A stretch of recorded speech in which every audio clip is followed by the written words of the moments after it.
আকাশবাণী কলকাতা। খবর পড়ছি নমামি বসুরুদ্র। প্রথমে বিশেষ খবর। অষ্টাদশ লোকসভা নির্বাচনের প্রথম দফায় আজ ভোট নেওয়া হচ্ছে। বেলা 11টা পর্যন্ত ত্রিপুরায় সর্বাধিক ভোট পড়েছে। এরপরেই রয়েছে পশ্চিমবঙ্গ। বিক্ষিপ্ত অশান্তির খবর মিলেছে উত্তরবঙ্গের কোচবিহার থেকে। 60 আসনের অরুণাচল প্রদেশ এবং 32 আসনে সিকিম বিধানসভা নির্বাচনেও আজ ভোট গ্রহণ চলছে।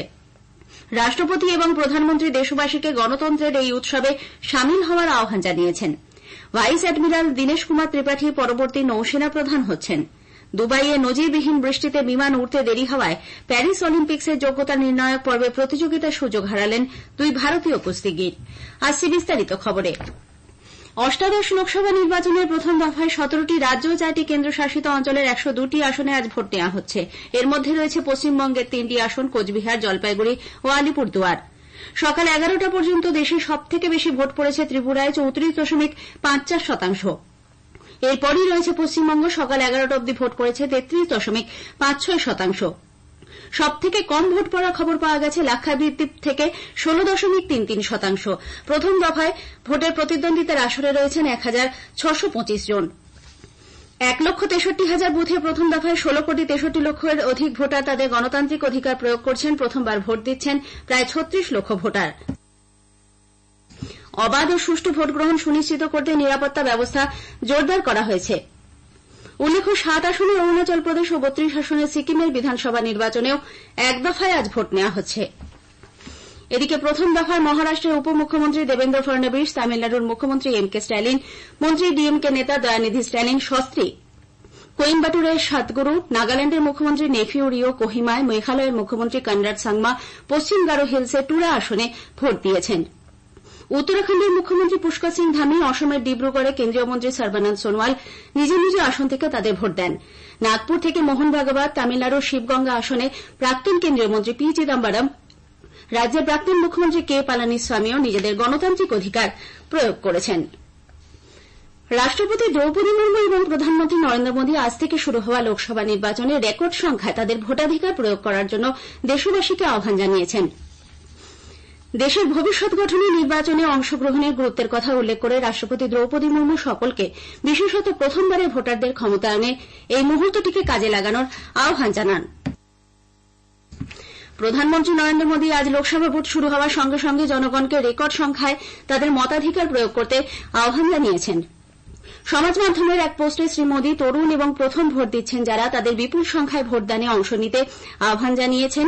প্রতিটি ভোট এবং প্রত্যেকের মত মূল্যবান বলে তিনি উল্লেখ করেন।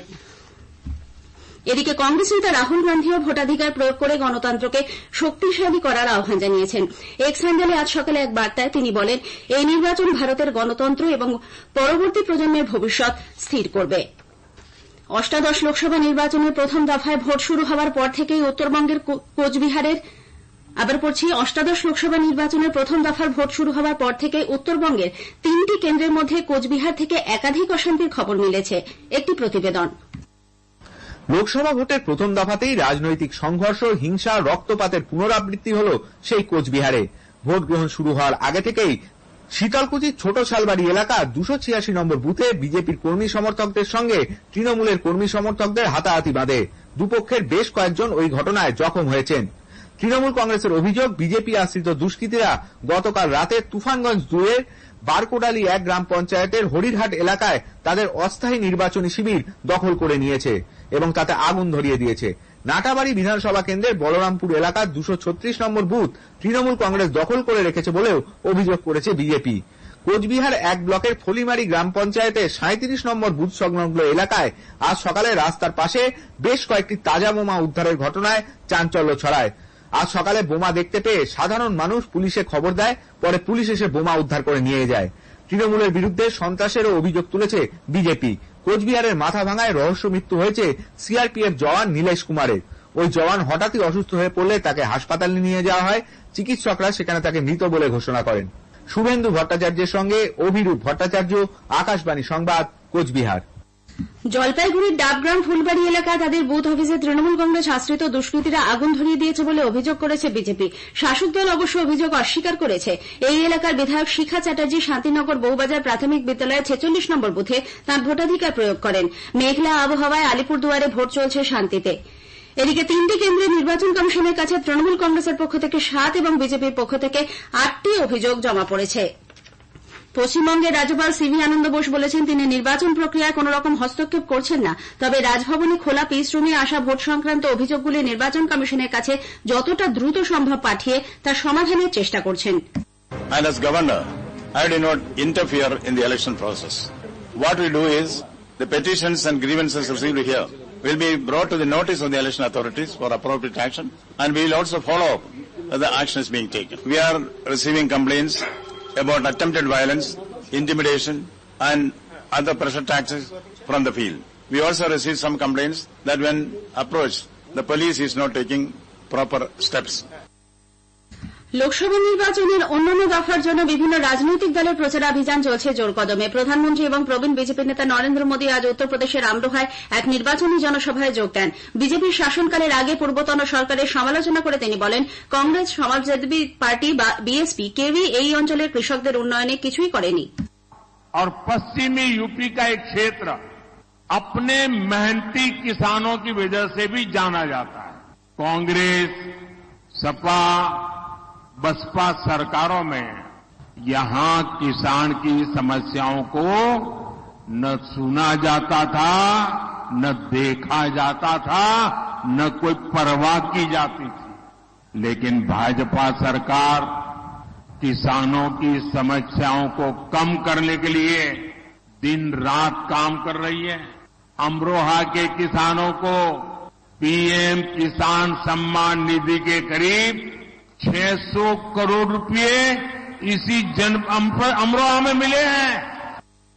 ভোটের প্রচারে তৃণমূল কংগ্রেস প্রধান পশ্চিমবঙ্গের মুখ্যমন্ত্রী মমতা ব্যানার্জি আজ মুর্শিদাবাদ থাকছেন। দলীয় প্রার্থীদের সমর্থনে 2টি জনসভা করবেন তিনি। প্রথমে সভা করবেন হরিহরপাড়ায়, তারপর জঙ্গিপুরে। অন্যদিকে বিজেপি প্রার্থী কেন্দ্রীয় জাহাজ প্রতিমন্ত্রী শান্তনু ঠাকুর আজ নিজের লোকসভা কেন্দ্র বনগাঁয় একাধিক প্রচার কর্মসূচিতে অংশ নিচ্ছেন।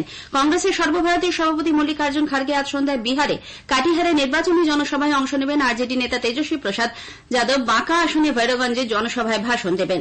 লোকসভা নির্বাচনে 3য় দফার জন্য মনোনয়নপত্র জমা দেওয়ার আজই শেষ দিন। 10টি রাজ্য এবং 2টি কেন্দ্রশাসিত অঞ্চলের 94টি সংসদীয় আসনে এই দফায় ভোট নেওয়া হবে 7ই মে। এদিকে লোকসভা নির্বাচনে 4র্থ দফার জন্য গতকাল বিজ্ঞপ্তি জারির সঙ্গে সঙ্গে শুরু হয়েছে মনোনয়ন জমা দেওয়ার কাজ। এই খবর আপনারা শুনছেন আকাশবাণী কলকাতা কেন্দ্র থেকে। ভাইস অ্যাডমিরাল দীনেশ কুমার ত্রিপাঠী পরবর্তী নৌসেনা প্রধান হচ্ছেন। 30 এপ্রিল এই পদে তাঁর নিয়োগ কার্যকর হবে। বর্তমান নৌসেনা প্রধান অ্যাডমিরাল আর হরিকুমার এ মাসের 30 তারিখে অবসর নিচ্ছেন। 1985 সালে 1 জুলাই ভারতীয় নৌবাহিনীতে ভাইস অ্যাডমিরাল দীনেশ ত্রিপাঠী যোগাযোগ এবং বৈদ্যুতিন যুদ্ধ ব্যবস্থা বিশেষজ্ঞ হিসেবে যোগ দেন। ইসরায়েলকে লক্ষ্য করে ইরানে 300 বেশি ড্রোন ও ক্ষেপণাস্ত্র ছোড়ার 5 দিনের মাথায় ইরানের ইস্পাহান প্রদেশে ক্ষেপণাস্ত্র ছুড়েছে ইসরায়েল। তবে ইস্পাহানে পারমাণবিক প্রকল্প পুরোপুরি অক্ষত রয়েছে বলে তেহরানের দাবি। ব্যাপক সমর্থন সত্ত্বেও আমেরিকার আপত্তিতে রাষ্ট্রসংঘে প্যালেস্তাইনের পূর্ণ সদস্যপদ সংক্রান্ত প্রস্তাবটি পাশ হতে পারেনি। রাষ্ট্রসংঘ নিরাপত্তা পরিষদে পেশ হওয়া খসড়া প্রস্তাবটিতে ভেটো দেয় আমেরিকা। গ্রীষ্মের মৌসুমে যাত্রীদের সুবিধায় ভারতীয় রেলওয়ে রেকর্ড 9111টি রেল ট্রিপ চালাচ্ছে।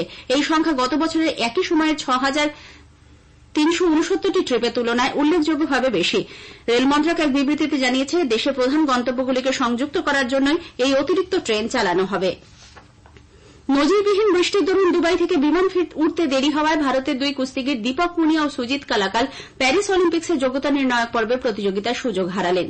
86 কেজি বিভাগে দীপক এবং 65 কেজিতে সুজিতের ওজন মাপের প্রক্রিয়া শুক্রবার স্থানীয় সময় সকাল 8টায় হওয়ার কথা ছিল। তাদের প্রতিযোগিতায় নামার কথা ছিল ওই দিনই বেলার দিকে, কিন্তু দুবাইতে আটকে যাওয়ায় নির্দিষ্ট সময়ে পৌঁছতে পারেনি তারা। 26 জুলাই প্যারিস অলিম্পিক্স শুরু হওয়ার কথা। আইপিএল ক্রিকেটে আজকের ম্যাচে লখনৌয়ের রেকানা স্পোর্টস সিটি স্টেডিয়ামে লখনৌ সুপার জায়ান্ট চেন্নাই কিংসের মুখোমুখি হবে। এই খেলা শুরু হবে সন্ধ্যে 7:30টায়। পাঞ্জাবের মুলানপুরে মহারাজা যাদবেন্দ্র সিং আন্তর্জাতিক ক্রিকেট স্টেডিয়ামে গতকাল উত্তেজনাপূর্ণ ম্যাচে মুম্বাই ইন্ডিয়ান্স 9 রানে পাঞ্জাব কিংসকে হারিয়ে দিয়েছে। শেষ করার আগে খবরের বিশেষ কিছু অংশ আরও একবার। অষ্টাদশ লোকসভা নির্বাচনের প্রথম দফায় আজ ভোট নেওয়া হচ্ছে। বেলা 11টা পর্যন্ত ত্রিপুরায় সর্বাধিক ভোট পড়েছে। এরপরেই রয়েছে পশ্চিমবঙ্গ। বিক্ষিপ্ত অশান্তির খবর মিলেছে উত্তরবঙ্গের কোচবিহার থেকে। 60 আসনের অরুণাচল প্রদেশ এবং 32 আসনের সিকিম বিধানসভা নির্বাচনেও ভোট গ্রহণ চলছে। রাষ্ট্রপতি এবং প্রধানমন্ত্রী দেশবাসীকে গণতন্ত্রের এই উৎসবে সামিল হওয়ার আহ্বান জানিয়েছেন। খবর শেষ হল।